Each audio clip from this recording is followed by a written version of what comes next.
Bem-vindos ao Da Capa à Contra Capa. É num contexto de guerra na Europa e de recuperação de pandemia que os franceses voltam às urnas. 5 anos após a eleição de Macron, a primeira volta das presidenciais em França já no próximo fim de semana, foi o tema de estreia do Da Capa à Contra Capa, programa da Renascença, em parceria com a Fundação Francisco Manuel dos Santos, que já cumpre neste mês 5 anos de debates semanais sobre os mais variados temas da atualidade. Por curiosidade, regressa também a este programa o sociólogo Pedro Magalhães, que esteve no programa número 1, exatamente para debater essas presidenciais francesas.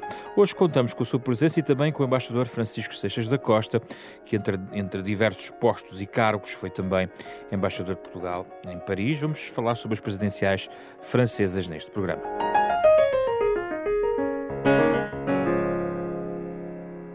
Muito obrigado pela vossa disponibilidade a ambos para falarmos deste tema. Uma eleição, Pedro Magalhães, que parece quase um plebiscito a Macron. Pouco mais, parece altamente, decidida a eleição, a confiar nas sondagens. Macron tem subido a sua popularidade e então a guerra na Ucrânia tem também puxado muito por Macron. A história é assim tão simples? Bem, antes de mais, obrigado pelo convite e pelo regresso ao programa. De facto, tendo em conta as sondagens, para simplificar, parece neste momento, se as eleições fossem agora, que Macron ganharia. Não ganharia a primeira volta, como aliás nenhum candidato ganhou na Quinta República, mas iria com uma vantagem considerável para uma segunda volta com, neste momento, Marine Le Pen. E todas as sondagens indicam também, quando os inquiritos são colocados perante esse cenário, que a vantagem de Macron seria muito grande numa segunda volta. Como é que se faz este caminho até à situação que temos hoje? O que se passou, de facto, com a invasão da Ucrânia é o que costuma acontecer nestas situações. Até há uma expressão em inglês que se usa muito, rally around the flag. Os eleitores juntam-se em torno da bandeira. E o que é que isso quer dizer? Quer dizer que há um tema que se sobrepõe completamente a todos os outros, ou seja, um tema que esvazia a agenda política daqueles temas que dividem as pessoas entre dois lados, entre esquerda e direita, e portanto torna-se um tema completamente dominante. É um tema também que gera uma ansiedade das pessoas por uma solução ou uma orientação que venha de quem tem o poder naquele momento, e de facto o que nós vemos desde o início de março é que as intenções de voto em Macron têm subido. Não só as intenções de voto para uma primeira volta, mas também aquelas intenções de voto para o cenário Le Pen-Macron. Mas já tinha uma popularidade em termos de favoritismo que vem de trás. Vem de trás porque eu penso que o aspecto fundamental, apesar dos franceses serem muito críticos sempre em relação às instituições políticas, em relação ao poder, no rescaldo da pandemia e no aparente cenário de recuperação económica, são sempre, situações que favorecem o governo e o candidato do poder. Agora, eu só faria duas qualificações. A primeira é que, obviamente, a primeira volta é no dia 10, portanto, estamos ainda a alguma distância.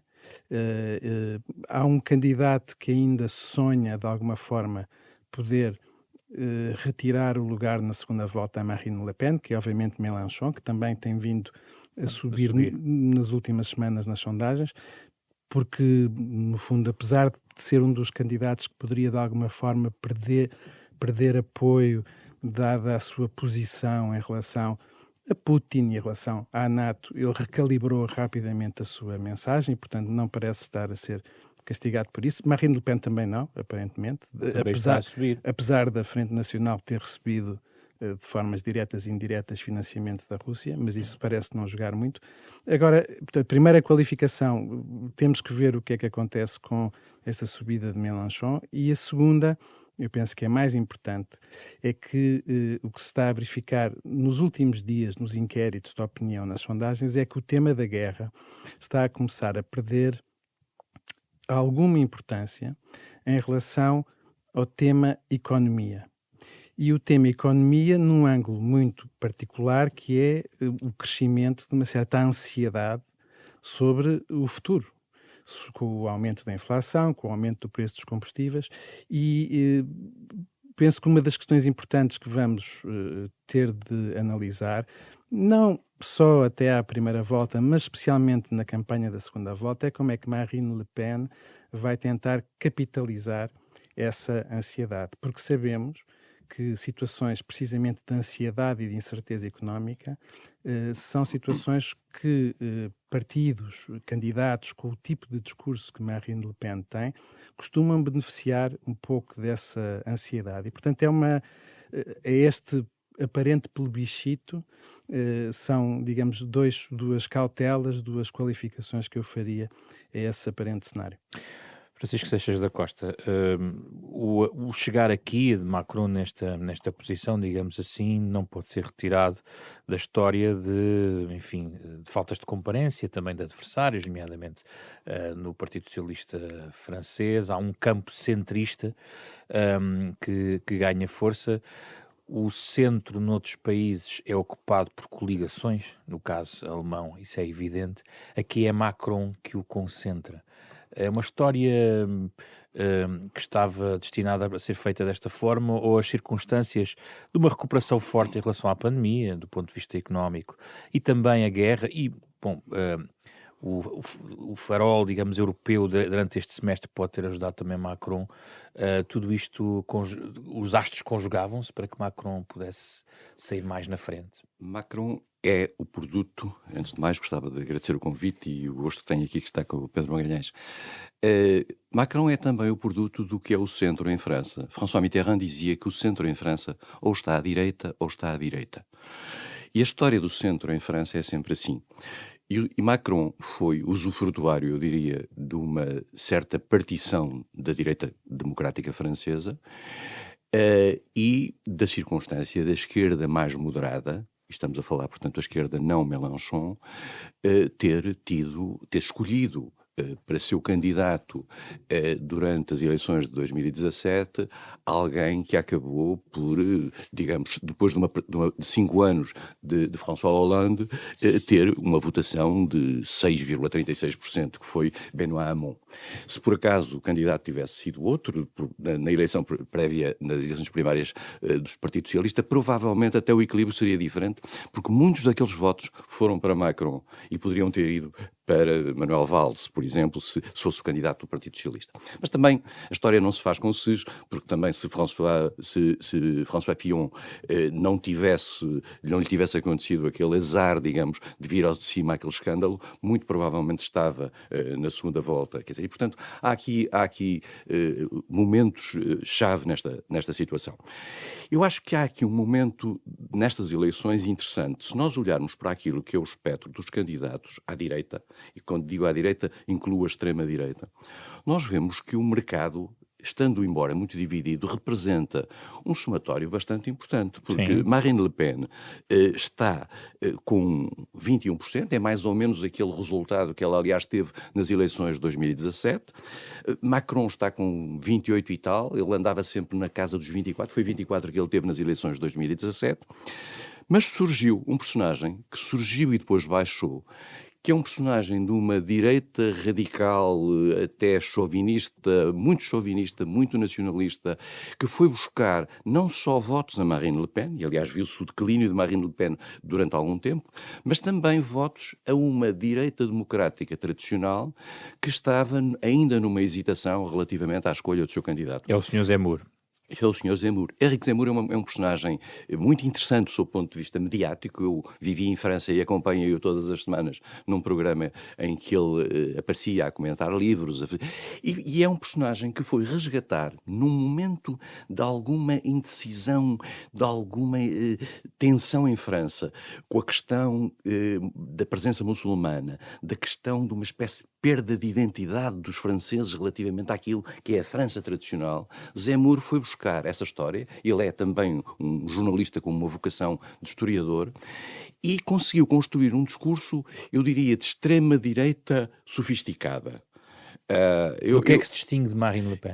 Distingue-se de Marine Le Pen no sentido de ter um pensamento sobre o futuro da França e sobre o passado da França, baseado no passado da França, mas sobre o futuro, no sentido de dizer, ele lançou aquele debate importante que era a questão do grand remplacement, a grande substituição. Ele dizia, nós estamos a ser substituídos por uma cultura que entrou neste país, que aqui que está a vingar e que de repente os franceses não se sentem na sua própria casa porque há elementos de natureza cultural que estão a ocupar o seu cotidiano. Ele quer fazer, e há também o grand déclassement, uma grande desclassificação que se está a fazer. E ele quer fazer uma reimigração, isto é, reimigração das pessoas. Ele quer fechar fronteiras, ele quer mandar de volta pessoas que estão ilegais, quer criar, no fundo, ele está a pescar num ambiente de que Marine Le Pen se tinha afastado. Ele está mais próximo de Le Pen pai do que de Marine Le Pen. Marine Le Pen fez uma espécie de uma dulcificação do seu discurso e da sua radicalização, e isso fez com que, na realidade, acabasse por não trazer nada de novo. Mas alguma coisa aconteceu para ele em novembro, um descer e outro subir. Ele é novidade. Foi o fator novidade. De repente, esse fator novidade funcionou. Ele esteve praticamente ao nível de Marine Le Pen, chegou mesmo a ultrapassá-la e, de repente, caiu. O fator Putin também tem aqui um aspecto importante. Zemmour era muito complacente com a Rússia, muito complacente com Putin, compreendia as razões de Putin, e isso criou... Aliás, há um ponto interessante, é que Zemmour tinha um grande cartaz de campanha, que era um grande Z. Esse Z desapareceu de um momento para o outro. Porquê? Porque agora não é necessariamente algo de popular para quem olha para os tanques russos. E, portanto, Le Pen sobe no seu eleitorado tradicional, vai para a segunda volta, e eu gostava de dizer, eu acho que é a melhor candidata para Macron. Porque Macron já provou, quando foi entre as duas voltas da eleição de 2017, que consegue travar Marine Le Pen, que ela não tem uma qualidade ao nível das propostas e ao nível da capacidade argumentativa para estar à altura de Macron. Macron vai ganhar se, como tudo indica, Le Pen passar à segunda volta. Macron vai ter a vida facilitada. Seria a vida mais difícil com Zemmour, por uma razão. É que Zemmour ia buscar muitos votos de uma direita tradicional democrática que Ainda não falámos da senhora Pécresse. Que estão hoje precisamente desiludidos com aquilo que é a escolha que a direita acabou por fazer dentro do Les Républicains. Porque pôs de parte o candidato mais à direita, que era Henrique Ciotti, pôs de parte Xavier Bertrand, que seria o candidato um pouco mais conservador ou mais na linha tradicional, e a senhora, que tinha sido uma ministra competente durante o tempo de Sarkozy, mas Sarkozy, aliás, já avisou que não vai ao seu próximo comício, ao comício dela, foi um desastre no grande meeting de campanha e tem vindo a cair e está neste momento com números praticamente abaixo dos 10%, está igual a Henrique Zemmour. Já agora vale a pena notar, em relação à esquerda não alinhada, a esquerda alinhada, eu diria a esquerda próxima do PS, é uma esquerda que praticamente vai voltar a ter um resultado se calhar inferior até ao de 2017. A esquerda não alinhada, convém lembrar que Jean-Luc Mélenchon teve 19,tal%, esteve quase nos 20% em 2017. E, portanto, vai ter um bom resultado. Ele está com 14 e qualquer coisa, não passará a segunda volta, mas vai ter um bom resultado, que é um produto misto de gente que esteve no gilet jaune, de um mal-estar francês. Já vamos a alargar a questão da esquerda, mas já agora, Pedro, é alguém, Macron, que caminha então nos destroços de um estilhaçar à direita e à esquerda, e vamos falar certamente aqui também do que é que se passa com os socialistas franceses. Isso explica também todas estas dinâmicas, a sua perspectiva? Bem, o que se passou em França nos últimos anos foi bastante estrondoso do ponto de vista de quem estuda política comparada europeia, porque não é nada vulgar um partido como o Partido Socialista, portanto um dos partidos mais importantes da social-democracia europeia, ser estilhaçado da maneira que foi. Há algumas razões para isso. Nós sabemos que a governação Hollande foi uma governação muito problemática, porque no fundo é alguém que é eleito com uma plataforma anti-austeridade, anti-capitalismo financeiro e que depois governa em grande medida em contradição com essa plataforma. O Partido Socialista sempre teve um bocadinho duas culturas, não é? Uma cultura centrista, moderada, e uma cultura mais radical. Mas essas contradições na governação de Hollande e ainda por cima, depois a impossibilidade de conseguir resultados palpáveis em termos de crescimento económico, aprofundaram essas divisões. E, não só, e depois as primárias digamos, tornaram tudo ainda mais complicado. Portanto, do lado da esquerda, esse foi, da esquerda, foi um problema importante.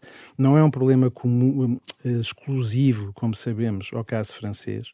A social-democracia europeia está a passar, nos últimos 20 anos, por grandes dificuldades, que também têm a ver com mudanças sociais importantes, com a diminuição de um eleitorado, digamos, da classe trabalhadora e o aumento de classes médias mais instruídas, que no fundo não alinham tão facilmente com o discurso de uma esquerda, da esquerda moderada, mesmo sendo moderada, que os partidos de social-democracia europeia tiveram. E, portanto, Macron vem buscar, e isso vê-se mesmo na composição do governo, dos deputados, do seu partido, vai buscar uma parte importante de antigos socialistas. E, obviamente, é a fração que ele capta. Ele capta a fração moderada, porque depois Mélenchon, precisamente, e a França Insubmissa vão buscar precisamente o eleitor da tal cultura mais radical que esteve sempre presente dentro do Partido Socialista. E ele foi ministro de Exatamente. Hollande. Ele foi ministro de Hollande, separou-se com alguma doçura, não foi em ruptura, mas de qualquer forma ganhou também esta imagem de dentro do governo de Hollande externo, no setor mais Para Hollande ou Jospin? Hollande. Sim. Mas eu acho que ele teve um cargo qualquer no governo de Jospin, mas agora já não tenho a certeza. Bem, seja como Quem for. teve foi Mélenchon. Foi Mélenchon, exatamente. Eu pensava no Mélenchon, exatamente, tem razão. Isso por um lado. Por outro lado, temos a fragmentação da direita também. Mas antes de irmos à direita, a questão da esquerda, a aposta numa... Enfim, é Presidente da Câmara de Paris, a senhora Hidalgo, um processo complicado de primárias, a senhora Taubira também podia ter protagonizado uma candidatura, podia estar aqui, foi Ministra da Justiça, mas o que é que se passa com a tal descendência de Hollande que não existiu do ponto de vista de resultados? Quer dizer, apesar de Hidalgo, volto a dizer, foi eleita e reeleita digamos, a maire de Paris. Pois, a nível nacional isso não se reflete precisamente porque essas divisões que ficaram, essa frustração dos dois lados, do lado mais moderado e do lado mais radical com Hollande, que depois se consubstanciou nas primárias e num candidato que precisamente foi incapaz de agregar esse eleitorado, Macron foi buscá-lo. E foi buscá-lo com um discurso que, a prática não tanto, podemos falar disso, mas com um discurso que é genuinamente centrista, ou seja, é alguém que ao mesmo tempo, ou no mesmo discurso, é capaz de falar do combate às desigualdades e depois ao mesmo tempo dizer que é preciso premiar a iniciativa individual e baixar os impostos. Então o centrismo não está sempre à direita, conforme a frase histórica? Não, mas eu acho que o senhor embaixador tem razão, porque depois a prática é muito diferente. Ou seja, a prática de governação Macron, independentemente do que achemos sobre isso, achemos bem, achemos mal, foi uma prática mais à direita do que o seu discurso, do ponto de vista especialmente das políticas sociais e da política económica. Cortes no subsídio de desemprego, cortes numa série de apoios sociais e, portanto, na prática, a governação de Macron é uma governação mais claramente, pelo menos nas políticas económicas, mais claramente de centro-direita do que aquilo que é o seu discurso. E dentro do governo Hollande, ele representava o setor mais à direita. Ele foi secretário-geral adjunto do Eliseu imediatamente a seguir à eleição de Hollande. Eu conheci-o pessoalmente nessa altura. E depois foi ministro da Economia, foi ministro da Economia e vinha da área financeira. Curiosamente, a área financeira, que Pedro Magalhães referiu há bocadinho, que tinha sido anunciada por Hollande como o seu grande inimigo. Ao famoso discurso Le Bourget de François Hollande, em que ele diz a finança é o meu grande inimigo. E vai buscar gente que trabalhava na alta finança para o seu governo.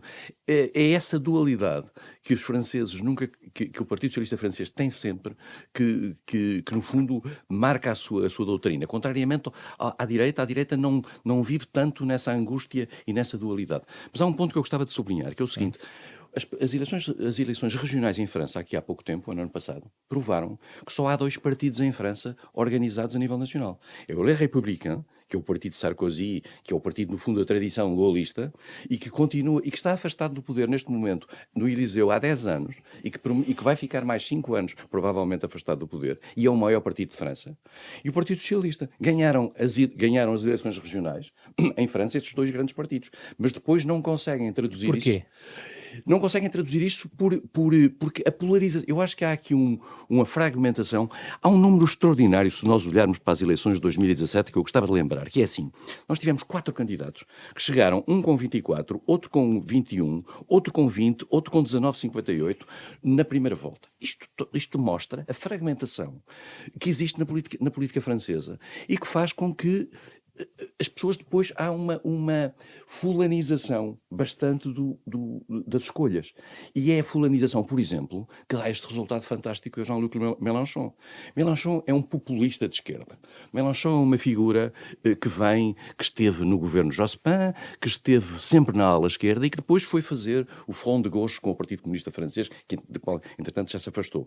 Mas é sempre a crítica à esquerda e é a noção de que a esquerda que oficial do Partido Socialista, no fundo, não é mais do que uma direita disfarçada. E é essa a acusação que ele fazia ao Hollande e foi assim que ele deslocou parte desse eleitorado. O resto do eleitorado, na minha opinião, foi parar a Macron.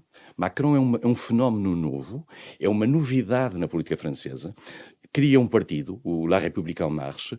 Esse partido também é muito levado pela ideia, até pela própria imagem de Macron, um homem jovem com ideias um bocadinho de ruptura face ao discurso tradicional. E foi isso que inclusivamente seduziu muita gente à esquerda e provavelmente seduziu muita gente à direita. E mais do que isso, vai ser esse discurso que vai seduzir muita gente que, após eventualmente votar Pécresse na primeira volta, vai sentir-se muito mais tentado a votar Macron do que a votar Marine Le Pen.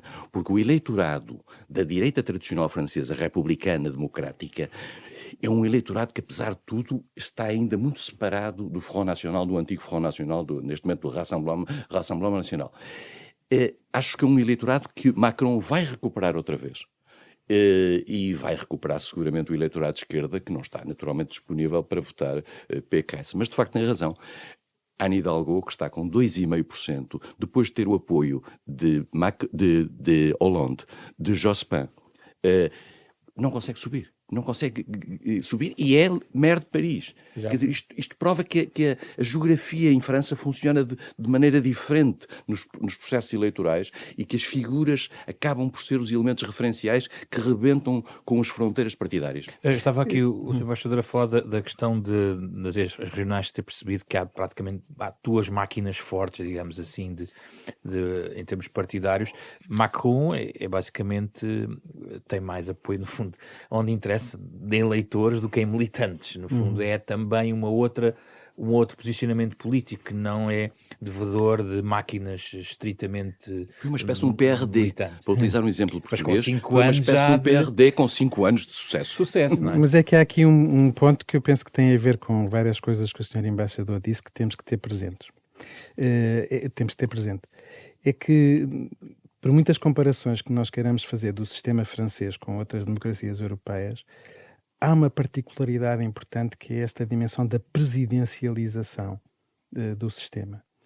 O presidente da República Francesa tem mais poder que o presidente americano, no sentido em que é alguém que não apenas o chefe de Estado e o chefe do Poder Executivo, mas controla uma maioria parlamentar. Aliás, o sistema foi desenhado e redesenhado para garantir que um presidente controla um parlamento. Mas isso já servia para o Hollande e para... Servia, mas o que eu queria dizer com isto é que o que isto mostra é que esta lógica de presidencialização permite que em França aconteçam coisas que é muito difícil de encontrar noutras democracias europeias. Criar um partido do zero em poucos meses, não é? Em torno de quê? Em torno da figura do presidente, da candidatura presidencial. Mudar, como aconteceu ao longo do tempo, de forma relativamente rápida o discurso, a plataforma de um partido em torno de uma figura, de uma pessoa, de uma candidatura.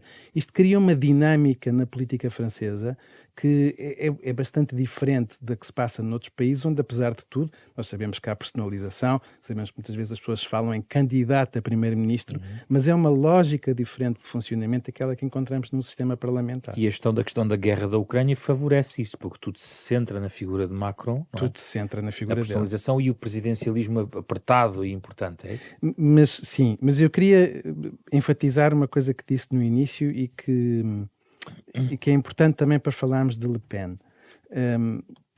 Uma das coisas que aconteceu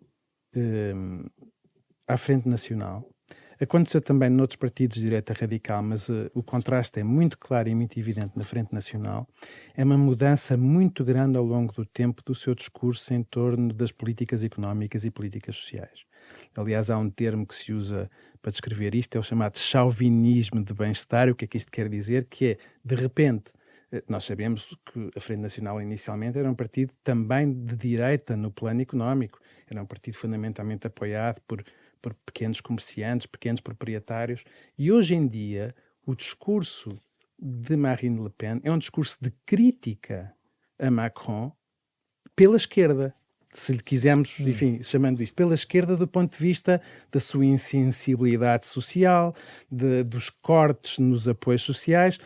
Porque é que dizemos chauvinismo de bem-estar? São políticas sociais para os nossos, para os verdadeiros franceses. Os outros não têm direito. Os franceses de bem. Exatamente. E Zemmour foi mais longe do que ela, porque Zemmour foi buscar o egoísmo nacional e assumiu em relação aos refugiados, em relação às fronteiras, em relação aos direitos dos nacionais franceses, a França primeiro, os franceses primeiro, foi buscar as questões da insegurança e ligou-os muito à questão das migrações, que é um discurso que Marine Le Pen deixou cair ligeiramente. O discurso de Marine Le Pen, Pedro tem razão, institucionalizou-se mais, num sentido até da apropriação do Estado e de um certo retomar de agendas que estavam mais à esquerda, e há quem diga que há uma migração de gente que antigamente votava muito à esquerda e que foi votar Marine Le Pen. Essa gente tanto pode andar entre Mélenchon e Marine Le Pen. Sim. Se calhar é gente que não é proletarizada no sentido tradicional, mas que estava nas rotundas francesas com Gilets jaunes. Sim. E esta gente do Gilets jaunes, que é muita gente nas ruas, em grandes movimentações, onde é que eles estão? É isso. Onde é que eles estão? É essa questão que eu queria colocar. Não estão em Macron, com certeza. Estão em Marine Le Pen, estão Zemmour e estão em Mélenchon. É por aí que se distribui essa gente, que é um mal-estar. E há bocadinho estávamos a falar dos efeitos da guerra. A questão da gasolina. A questão do preço da gasolina. Lembremos que foi o princípio do Gilet jaune. E o Gilet jaune é um movimento inorgânico de mal-estar, particularmente de classes médias. Não é uma proletarização, não é vindo da proletarização. Mas o crescimento económico chegou aos 7% em janeiro. Pois chegou, mas não chegou a toda a gente, muito provavelmente. É um valor que não existia desde os anos 70, 60. Esta história, volto a dizer, esta questão da energia pode ser outra vez um grande fator em França, porque há muita gente que foi viver para as periferias, para a banlieue, e que vem de transporte público, privado, para Paris ou para as grandes cidades, e que de repente vai ter um acréscimo em termos de custos da sua deslocação. Foi isto que deu os Gilets jaunes. E foi esta noção de que eles não estão atentos a nós. E este discurso do eles, como nós sabemos, tem um grande apelo de natureza populista. Dito isto, acho que isto não acabará por não afetar a eleição de Macron. Mas se eu posso vaticinar alguma coisa nesta eleição, é que Macron não vai ter os 66 versus 33 que teve nas eleições de 17, vai ter uns 55 contra 40 e tal do outro lado.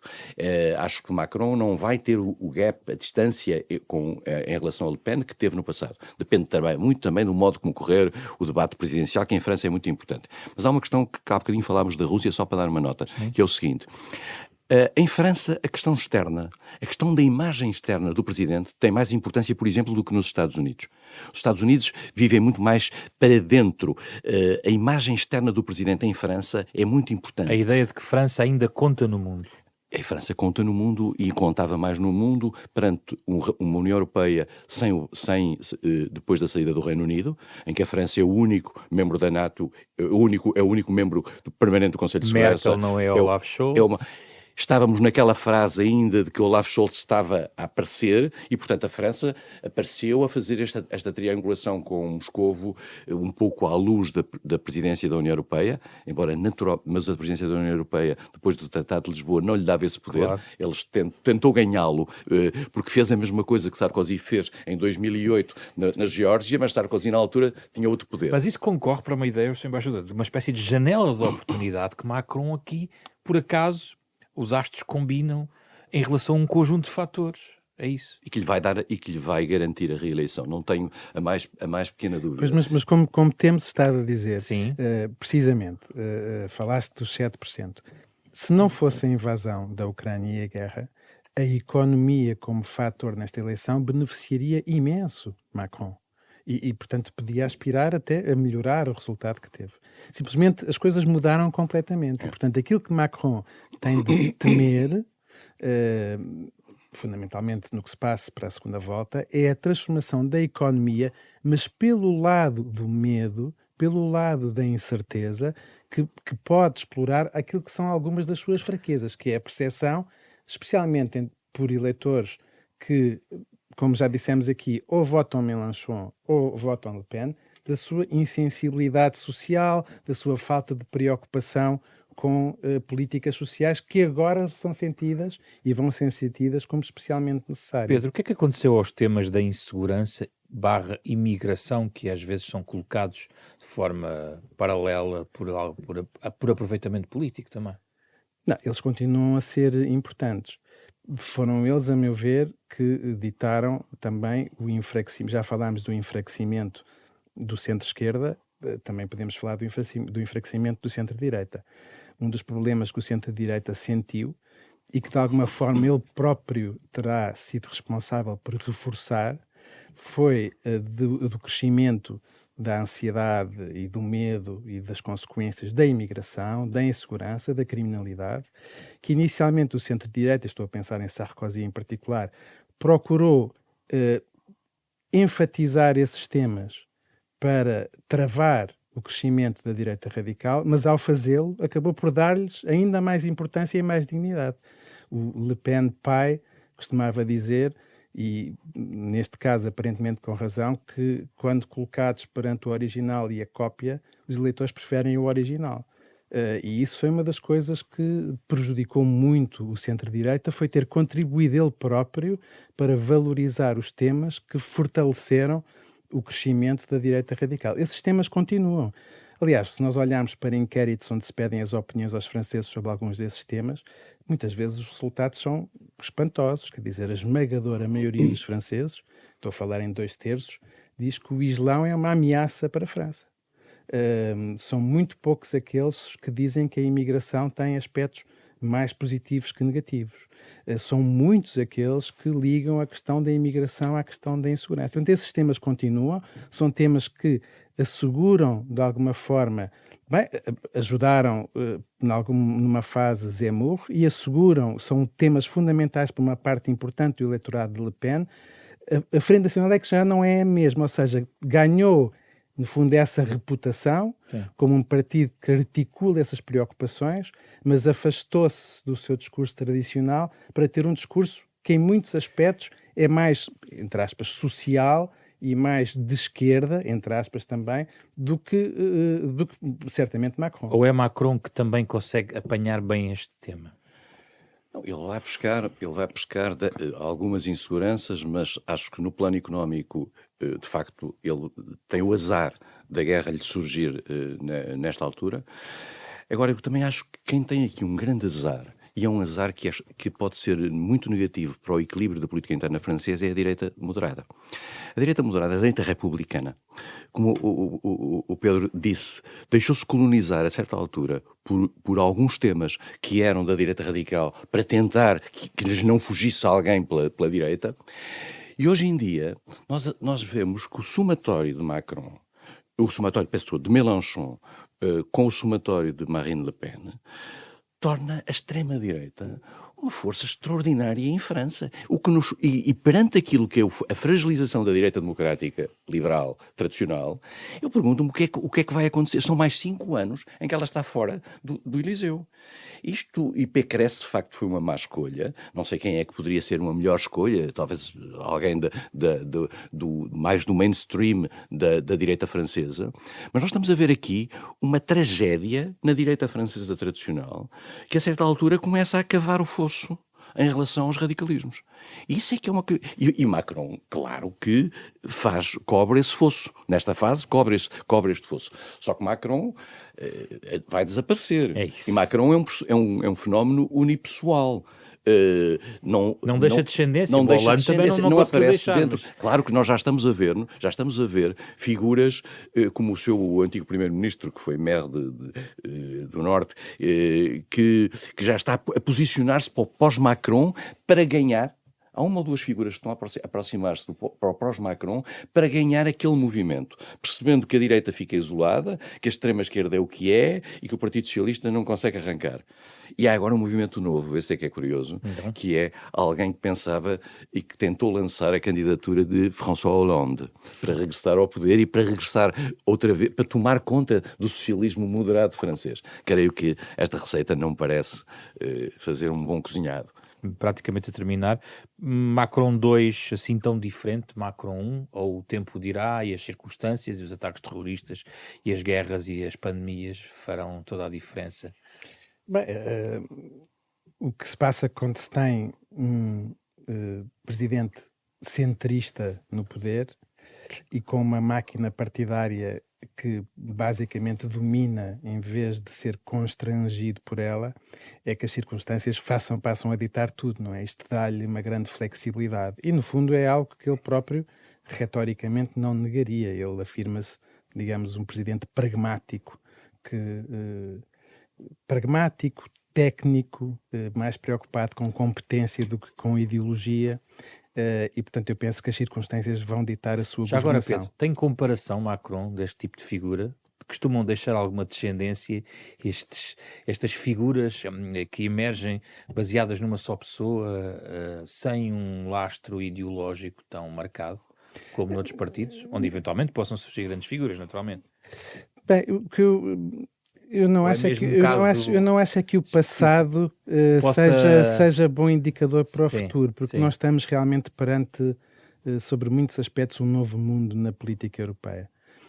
Nós temos uma mudança muito grande da composição social do eleitorado, que, enfim, tradicionalmente estava dividido entre uma massa muito grande de uma classe trabalhadora, pobre, e depois, digamos, uma classe média não muito numerosa. Nós temos hoje em dia uma classe média muito numerosa, muito instruída, que ela própria procura outras coisas na política, tende a ser, e nós vemos isso até em inquéritos fora deste contexto eleitoral, onde há um número cada vez maior de europeus que quando se lhes pergunta quem é que deve tomar decisões, são os especialistas que têm o conhecimento ou são os políticos? Escolhem os especialistas.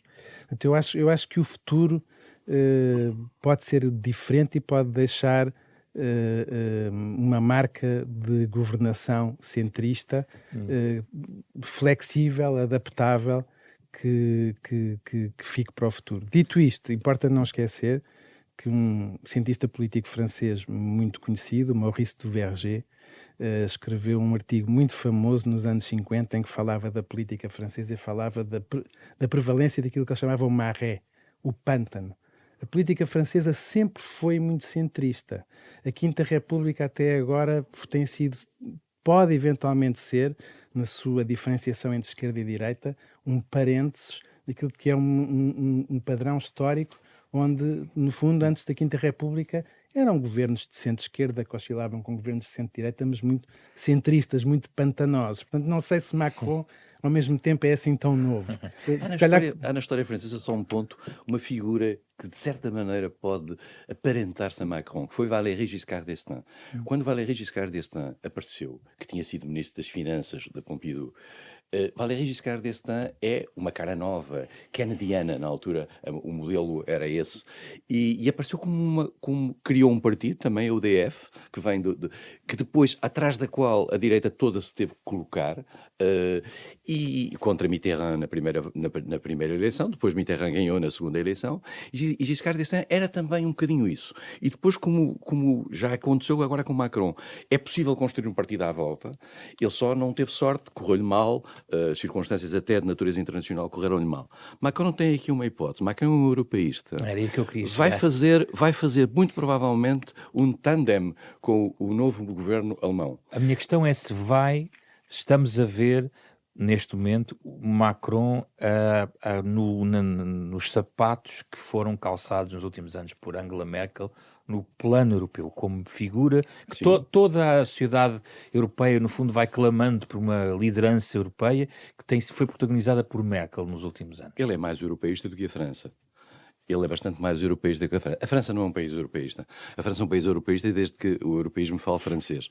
Ele fala inglês. E, portanto, eu acho que Macron é um homem que tem um verdadeiro pensamento europeísta. Se acaso esta evolução na Europa, e se acaso esta necessidade de reforço da dinâmica institucional da Europa em função das ameaças e de uma maior coesão, vamos ver por quanto tempo esta coesão dura, for no sentido de reforçar as dimensões federais da Europa, mesmo que isso custe muito ao eleitorado francês. Nós temos que perceber a dificuldade que foi passar o Tratado de Maastricht em França e o fracasso do Tratado Constitucional que foi dado pelo referendo francês. Onde Giscard d'Estaing também andou. O IME, curiosamente. Mas, portanto, eu acho que Macron tem aqui uma grande oportunidade. Eu vou dizer agora uma coisa absolutamente a contraciclo digamos, do politicamente correto.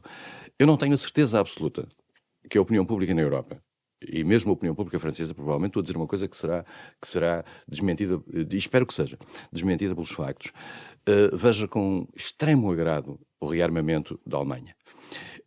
E no equilíbrio franco-alemão, a Alemanha tinha o peso económico, a França tinha a presença no Conselho de Segurança, a arma atómica, a capacidade de projeção de forças. A Alemanha era militarmente um anão. E esse equilíbrio entre um anão e um país que tinha... Porque era um equilíbrio. Tinha supostamente, eu digo supostamente, ganho a Segunda Guerra Mundial, como é a França, e tinha para isso criado um salto institucional para dentro do Conselho de Segurança. Este equilíbrio existia. Um maior equilíbrio, nomeadamente no plano militar. Não sei se não vai criar algum mal-estar. Estas coisas às vezes... Mas isso, enfim, logo veremos. Eu espero estar enganado. O que é curioso aqui é que provavelmente nem a Alemanha vê com bons olhos o rearmamento da Alemanha. Exatamente. Isso é outro programa. Muito obrigado pela vossa presença, Pedro Magalhães, Francisco Seixas da Costa. Falámos sobre as presidenciais francesas que aí vêm, na primeira volta. O tema da capa à contra capa, parceria da Renascença, desde há 5 anos com a Fundação Francisco Manuel dos Santos. Todos os podcasts trazem os debates integrais, estão disponíveis nas plataformas digitais habituais, nos sites da Renascença e da Fundação Francisco Manuel dos Santos. O genérico original deste programa é do pianista Mário Lajinha. Fizeram este programa Carlos Schmidt, André Peralta, Ana Marta Domingos e José Pedro Frazão. Regressamos na próxima semana com outro tema em debate neste programa.